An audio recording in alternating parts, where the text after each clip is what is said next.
from there to here and what we're now doing in terms of sharing that thinking with everybody else. Before I get started, you're very welcome to photograph the slides if you want for your own reference, or share with colleagues, or share on social media. That's great. If you do share on social media, please tag NCSC down there as well as the conference hashtag. And we might retweet you if you've been sufficiently complimentary about my presentation. But obviously don't let that influence your thinking in any way. You've probably clocked the orange lanyard, which means please don't take photos of me, or particularly don't put photos of me on social media. Or my upset people will get upset. I don't like to upset the upset people because they're lovely. They don't deserve to be upset. So very grateful for your help, please, in not upsetting them. So to start with, if you're not intimately familiar with what the NCSC does or our mission, here is what we're here for. We're here to help make the UK the world's safest place to live and work online. And we do our work under these 4 main headings. I think those 4 main headings are a bit out of date now. I think we express it differently, but I like these ones better than the current version, so I can stick with these. Understanding the risk, reducing the risk, responding to incidents, and nurturing capability. So the work I'm going to describe today was carried out under that first heading, the Understand the Environment heading, which covers quite a bit of our specialist and technical research within NCSC. So to start telling the story, first let's move back in time about 8 years, before we started working in earnest on people and security within CESG, as it was then. So, if you went back those 8 years in time and asked CESG, what do I need to know about people and security? How should I treat people as part of security? What kind of answer might you have got? I've included some of these words and phrases here. These are all phrases that used to be very common, the default when you're talking about people in cybersecurity. They're still fairly common now, more common than I would like, personally. But we're starting to move the thinking on, which is great. This is all stuff that is what we used to say ourselves in CESG 8 years or so ago, because at the time that was the place that we were in, like many other people. Underneath all of that was this one big phrase. The phrase that's so big and so threatening I have to write it in red in a very scary font. It's an assumption, but it's so common, so widespread, and you still hear it a lot now. I think a lot of people don't even realise that it is just an assumption, quite a faulty one at that. It's just taken to be a universal truth, I think, sometimes, but I don't think that's true. So, why? Why do so many people think this? My theory is that it's because the leading thinking in cybersecurity has for so long been dominated by technology and technologists. Technologists are great, don't get me wrong, we certainly need them in cybersecurity, but no one can be expert at everything, and if you're a deep expert in technology, you're probably not a deep expert in people. And we need deep experts in people in cybersecurity as much as we need the experts in technology. This pop-up is really annoying and it's stopping me getting down some of my notes. You're going to miss out on my... Oh no, here it is. So, I would argue, and this is sort of picking up some points from Chris's keynote earlier, that a lot of things in security are a bit broken and we need to really look at how we do some stuff and do it better. I was sitting there listening to Chris talk and there was about this much of me going, oh no, he's nicked my pitch, he's saying everything that I'm going to say. But a much bigger part of me going, Emma, this is fine, it's actually really good. If you and Chris are on the same page, that is a good thing. And hopefully more people will be persuaded as a result. So, what happened when we in CSG started to look at cybersecurity from this more human-centred perspective? What started to change? Well, it wasn't long before we realised how disastrously wrong this phrase up here really is. So as an example, lots of people have heard of our password guidance. I'm very proud that I was part of the team that wrote and published this back in 2015. So now, as kind of a mini case study, I'll walk you through some of what we learned about passwords when we started to look at them in this people-centred way. So here are the old school password rules. You know them as well as I do. You're as fed up with them as I am. If you follow all of these rules, you will end up with what is commonly thought of as a good password, or a strong password, whatever you think those particular words mean for you. Using this process to construct one password that you use regularly, most people can do that, that's okay. Not everybody, incidentally, but most people. If you use it to make, say, 6 or 7 passwords, again, which you use regularly, most people can manage that. There's a smaller proportion of people, but most people can still do that. But most of us don't only need 6 or 7 passwords. We're now at a point where a lot of people have dozens or even hundreds of passwords that we use in loads of places at work and at home. And we might not use them daily or even weekly, and that really affects our ability to memorise them longer term, to keep them current in memory. So this approach, when you start looking at it from the point of view of the person who has 100 accounts, is really not that reasonable at all.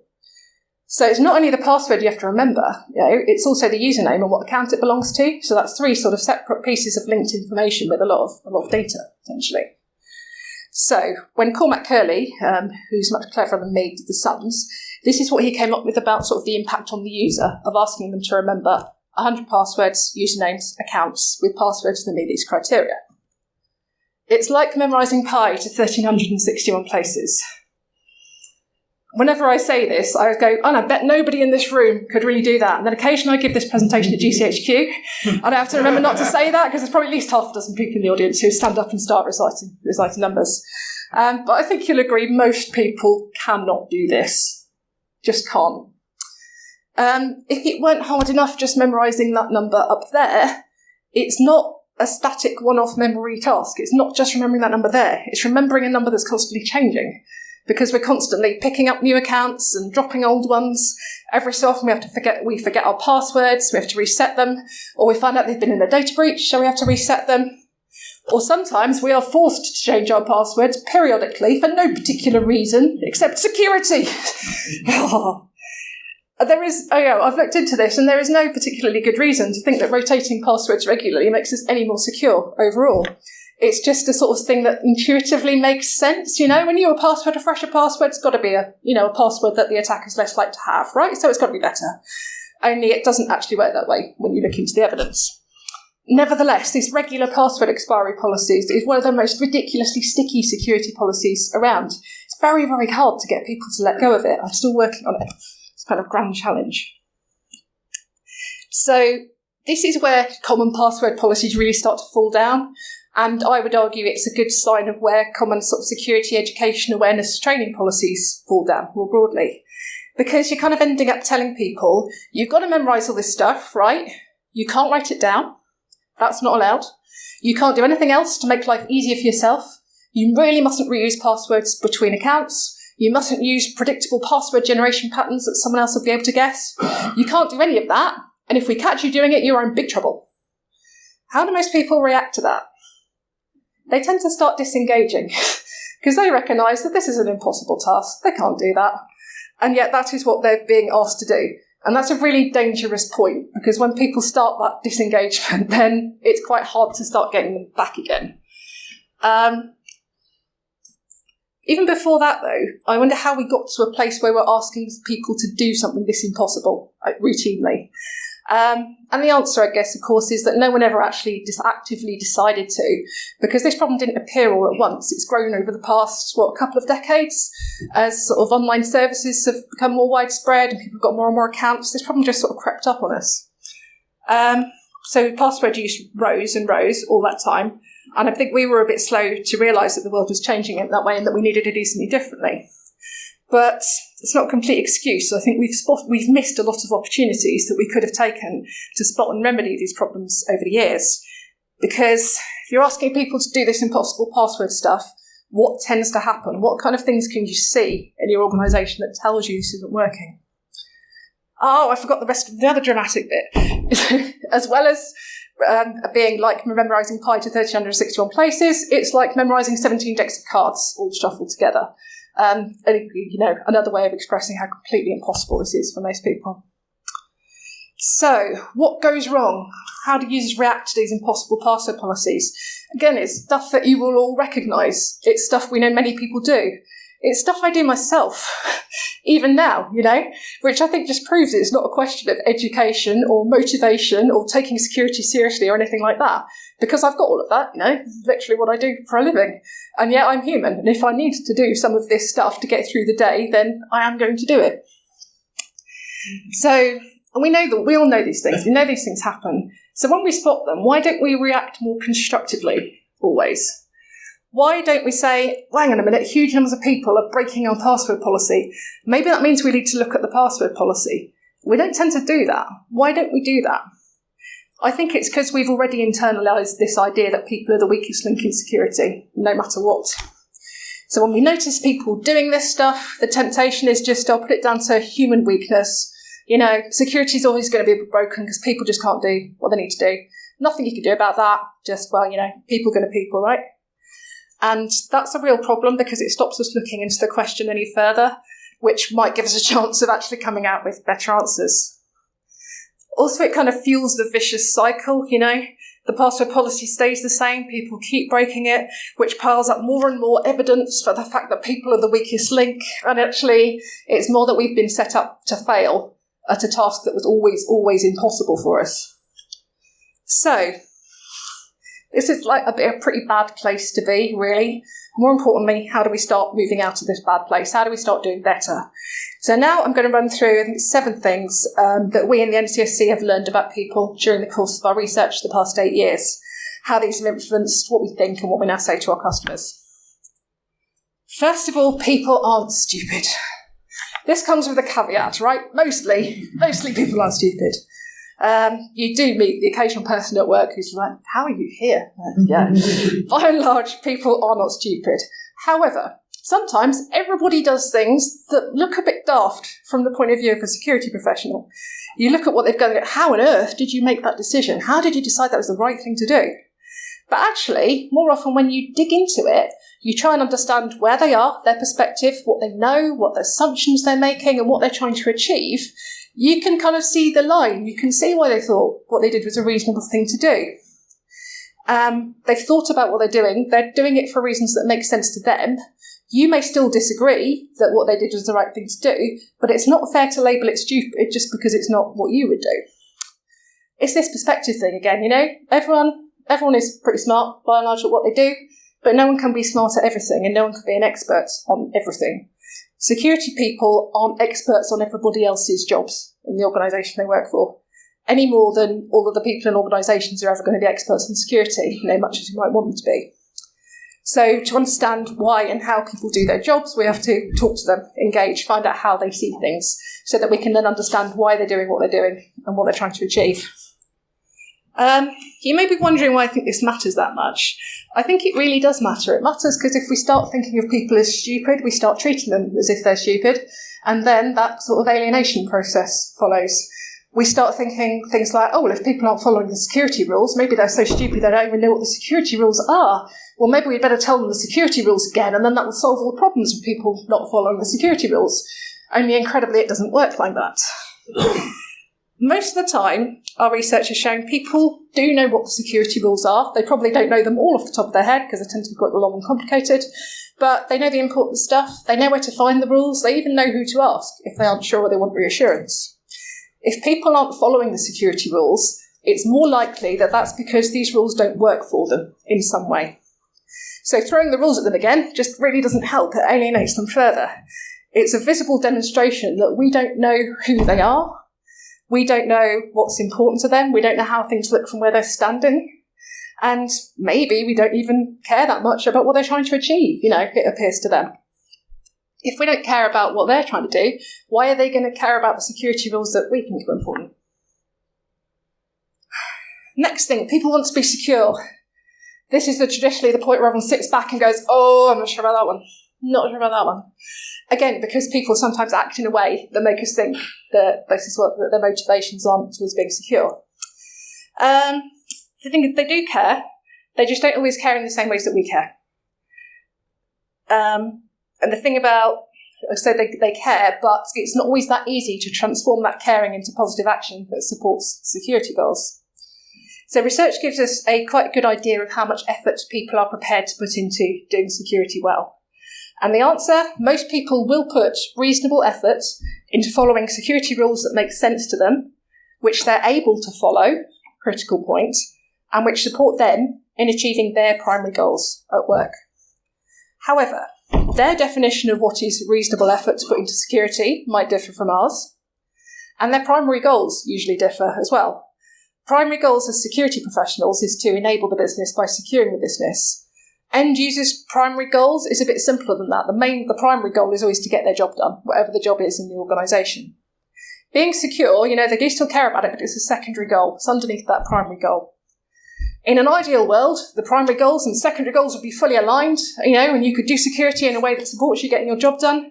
But in practice, these goals aren't usually completely aligned because it's hard.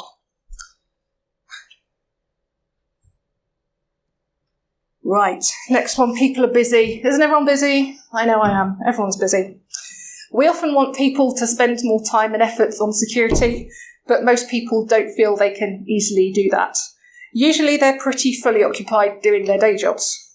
Like I said, it's kind of about goals and motivation a lot of the time. People's day jobs are kind of more important to them, on a day-to-day basis. So there's a question of motivation and reward as well. If you don't do the tasks that your boss really cares about you doing, you can be pretty sure that that's not going to end well for you, that they're going to notice, they're going to pull you up, you're going to get in trouble, there's going to be some sort of sanction. With security tasks, that's a lot less certain, partly because the immediacy isn't there. The consequences of the thing you do aren't often immediately obvious. Security tells people not to do all sorts of things because security. We don't always explain why in enough detail, I don't think. And also there's this immediacy problem. So people learn from experience that you can actually do a lot of the stuff that security tells you not to do, and the sky will not fall in straight away. So use a weak password. Probably nothing bad will happen. Will stop anything important happening. Reuse a password from somewhere else, so nobody might ever find out. If you click straight through a pop-up warning on your laptop, again, I've learned from experience, 2.5 years of having this laptop, nothing bad has ever appeared to happen when I've clicked through that warning. So why would I take the warning seriously? What if you let someone in the office behind you, even though they haven't got their badge on? Maybe they've got their hands full, you want to be helpful, all these things that security would rather you didn't do. People are motivated to do all of those things. All of those things work for people on some level. So just telling them not to do those things because security doesn't work. Breaking the password rules makes life manageable. Clicking through pop-ups lets you get on with your work, your important conference presentation. Letting someone in the office behind you lets them get on with their work. And it's helpful, right? It supports teamwork and cooperation. We're social animals. We get stuff done as teams, None of us are going to last long at work if we don't look out for each other. The organisation's not going to last long. Collective success depends on working together productively. There's also a bit of a problem with how sometimes we seek to get people's attention on security stuff. People are really, really good at paying attention to things that help us, things that are important to us, and we get increasingly good at ignoring stuff that we think doesn't help us. We kind of have to be good at this. It's a survival tactic.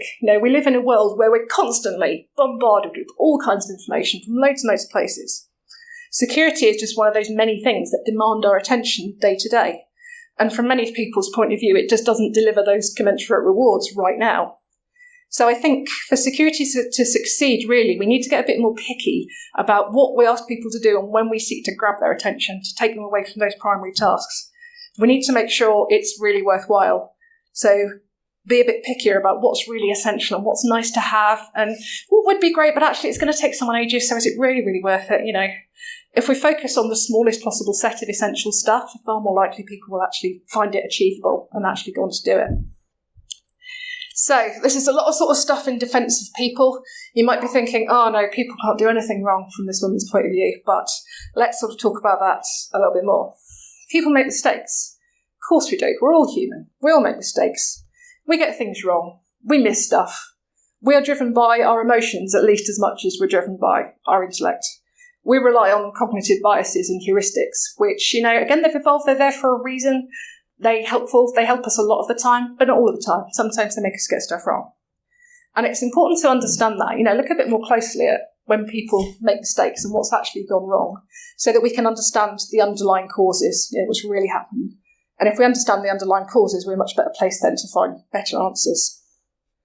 So if a whole lot of different people are making the same kind of mistakes again and again, probably doesn't really indicate much about those people. It maybe means that the thing that they're using isn't very well designed for people. We've already seen how this works with passwords. There's that very common set of workarounds that you see every single workplace that you ever go. It's not a sign that passwords are working perfectly and humans are mysteriously failing at it. It's a design that the passwords aren't working very well for the people, and therefore the passwords aren't working.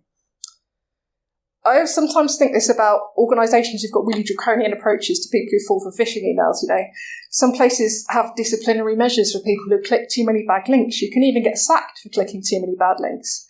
I do wonder if they've thought this through, because the logical endpoint of that process is that your organisation will have hired and fired everybody in the entire world, and whoever you have left will still be clicking bad links because you can't train people not to click bad links. We've proved it with science. However hard we try, we will not stop all mistakes happening, but we can cut out a lot of the needless mistakes, you might say, by talking to people about what they need and how they work and giving them tools that work for them. Right, I'm slightly nearer the end of the talk than I thought I was going to be at this point, so I might have to try and cut a few bits out. Let's see. All right, this is a good bit not to spend too much time on. People do bad things sometimes on purpose. Of course they do. This is not really the subject of this talk. I'm talking about user behaviour at population levels. And at population levels, most people are trying to do the right thing most of the time. So what's the most important thing to say? I had 3 important things to say. I'll just say one of them, I think. I'll here hone in on signal to noise ratio. If we do the stuff I've suggested around making it easier for the people who are well-intentioned to do things right, it's a lot easier to spot the people who are setting out to do wrong because you haven't got all those false positives to wade through. That's sort of main point of that. Punishment doesn't drive positive behaviour, so I've already talked about sort of sacking people for clicking phishing links. We've got mountains of criminology research that tell us that the relationship between behaviour and choices and sanctions, it's non-linear, it's not obvious, It's not as simple as instill penalties and then bad behaviour won't happen, it just isn't, Otherwise, countries that have the death penalty for serious crime would have hardly any serious crime, and that's not really the case. This sort of approach assumes that people are rational actors and that we always act in our own best interests, and that's not how people work at all. The other thing, where this sort of approach actively does harm, is if people are trying to do the right things and you punish them because they've managed to do the wrong thing, then it doesn't actually make it any easier for them to do things right. They'll be motivated to avoid the punishment in future, sure, but if you don't give them a viable alternative route to reach their legitimate goal, then they're stuck between a rock and a hard place. You can either stop doing the thing that's getting them punished, which you might think, great, but what if that thing was actually really useful for the business? What if it was supporting business goals? Or they can keep doing the thing, but they'll try harder to make sure that you never find out. Again, your instant numbers might go down, might look like a good thing, but not really if you've just driven that behaviour underground. If it's happening but you don't know it's happening, you can't manage it, you can't monitor it, you can't deal with the risk. It's not a good thing. Makes it a bigger problem. Finally, a lot of people and security kind of stuff focuses on awareness. Awareness as an end goal. Making people more aware of the threats, more aware of the risks. And occasionally they get around to what are you supposed to do about the threats and the risks, but we don't always even go that far. The problem is awareness doesn't equal action. There's a lot of steps between the two, and it's not an easy thing to achieve. I haven't got time to go into this, but I've just randomly pulled this model off the internet. It's one of many models that are available, just to illustrate the point that there is a lot of stuff that needs to happen after awareness before you get to sustained behaviour change. This is kind of something that we all know in daily life, Who knows how many fruit and veg you're supposed to eat a day? Hands up, anybody? Oh, a couple of people read with it. I think both. Excellent, okay. So everyone knows you're supposed to eat 5 fruit and veg a day, or occasionally 7. We don't always do that. We all know smoking's bad for us. Some people smoke anyway. We know that speed limits are there to keep us safe, but sometimes we still speed. It's not an awareness problem. We know all this stuff, and we've made a different decision anyway, or sometimes not an active decision. So it's complicated turning awareness into positive action. Right, so this is the summary of the guiding principles we've learned about people the past 8 years, and this hopefully gives you the insight into our thinking on people and security.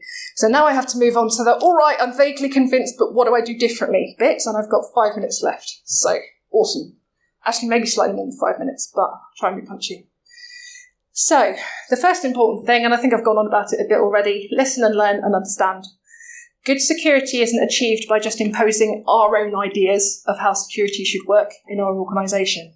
It's about that two-way engagement, listening and respecting how other people see things and what they're trying to achieve at work.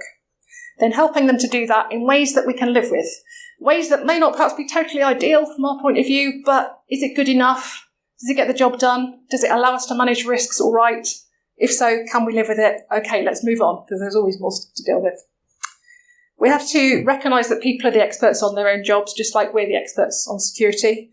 And the right answers will always be one that respects their job goals as much as it respects our security goals.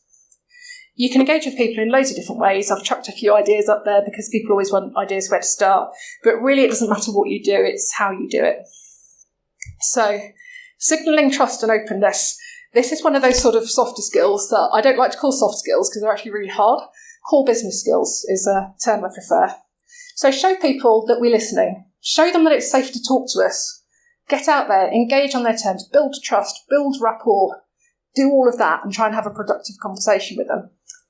Don't forget, people quite often start in a bad place here, you know. They might have experience of trying to talk to security people before and even maybe getting brushed off or even coming away with some sort of sanction because you've gone and said, look, I had to do this thing that I know it's not really in the rules, but I was trying to do the right thing. Can you help me do it better? And security gone, no, aha, you did the wrong thing. Breach! You know, I think that happens less and less these days. I certainly hope so, but it's not an impossible reaction. So we have to do everything we can, really, to persuade people to talk honestly to us. Because if we aren't having honest conversations, we're not going to find out the right stuff. We're not going to make anything better.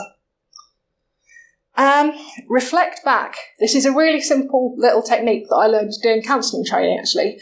But it's astonishingly helpful in that rapport building thing, as well as on making sure that you have really understood what someone has said to you. So it can be as simple as just saying, okay, this is what I heard you just say. This is what I think it means. Is that right? The key bit being, is that right? Give them a further opportunity to go, oh yeah, that's mostly right, but there's this thing there. Or no, actually, you've got totally the wrong end of the stick. Is that thing there? So it's part of that actively signalling that you're engaged with the person that you're talking to. You really want to understand their perspective and you really want to help make things better. Find the underlying causes of security problems. It's really important. Look beyond the superficial behaviours and figure out what might be driving them, which, as you said, might not be what you think. You know, you might have to get underneath your assumptions, find out more about how other people are approaching stuff, what they know, the things you know that they don't know. Figure out all of that and trying to get things right. When I say underlying causes, people always go, oh yeah, root cause. I know all about root cause. I haven't got time for the full root cause rant, which is quite a shame because it's a good one. But the thing about root causes is they're always plural. There's never a single root cause. There's never a single thing you can point at to say, this is why this thing went wrong. This is, I think, easier to explain if you flip it and ask people to think about something that went right. This conference, for instance, we're all here today. What was the root cause of this conference working? What was the single thing we can point to that's the reason why it works? There is no single thing. There's loads of things. Loads of things all have to come together and line up to get us all here, to make sure we had rooms and light and power and food and all that stuff. And it's just the same when you're trying to look for a single root cause for why something went wrong. It's never that. It's always an alignment of enough things that went wrong. And, you know, that's in a way it's a positive thing because it means there's always more than one chance to stop a bad thing happening or to stop it having a really bad effect. Like we often say, if your entire system can get owned because one person clicked on a bad link, it's not the fault of the person who clicked the bad links because you've got a lot of opportunities to stop that doing damage. Evidence-based decisions. Again, Chris talked about this quite a lot earlier, so I'll try and be brief. We don't always collect the right data in security. We don't collect enough of it. We collect it for different reasons, like proving to the board that we're doing something really good. This bugs me for like phishing simulation training packages. They're quite an easy, low resource way to do something to generate some data. You can easily show the click rates go down over time. And it goes, oh great, look, it's working. Well, something's working, but it might not be the thing you think. You may have been able to train people in a sort of short-term way to spot your phishing training links and not click on them. Doesn't actually correlate with any decreased likelihood of clicking on other kinds of phishing links that look different. So it's not the thing you think. Right, precisely 5 minutes left. This is an important one. Budget people's time and effort. It's quite a fundamental change in approach for many of us. Because we're used to thinking of people as this sort of relatively malleable resource with loads of capacity to grow and change and do new things. And of course people can do that, and people are amazingly adaptive and innovative. But we can't do everything. So we have to focus our effort on things that really matter to us. So we have to, in security, get used to thinking of people's time and effort as a resource like any other kind of resource. There's a concept called the compliance budget, which I really recommend going and reading about because it puts it in quite good terms. But basically, like any other kind of budget, it's valuable, and if you spend it somewhere, you can't spend it anywhere else. And if you prove to have spent it on the wrong thing, well, it's wasted, you can't get it back. So thinking about people's time and effort in those terms, I find really helps. Fixing the environment, not the people. I've sort of talked a lot about this, I think, already. We always tend to default to trying to fix people because they look like the thing in the system that did something wrong, or the thing in the system that's easiest to deal with and easiest to change. And neither of those things, I think, are really true. People in my circles anyway, tend to go to behaviour change as the quick and easy fix for anything that's wrong. It's not quick, it's not easy, and it only has marginal effects, really. If your intervention delivers like a 15% change in behaviour in the desired direction, that's a really good result, but there's still another 85% to worry about. You can't do everything. And it's quite difficult to translate any short-term success into longer-term sustained behaviour. Learn from what we've learned. Right, I'll show you this really quickly. We quite often do single loop learning, like on the right-hand side of the picture. We figure out what the problem was, we decide how to solve it, we solve it, we move on to the next problem. But the double loop learning bit is about introducing a bit of reflection on how we solved the problem and what we learned, maybe what assumptions we made to start with, and how we need to carry that thinking forward into whatever we do next.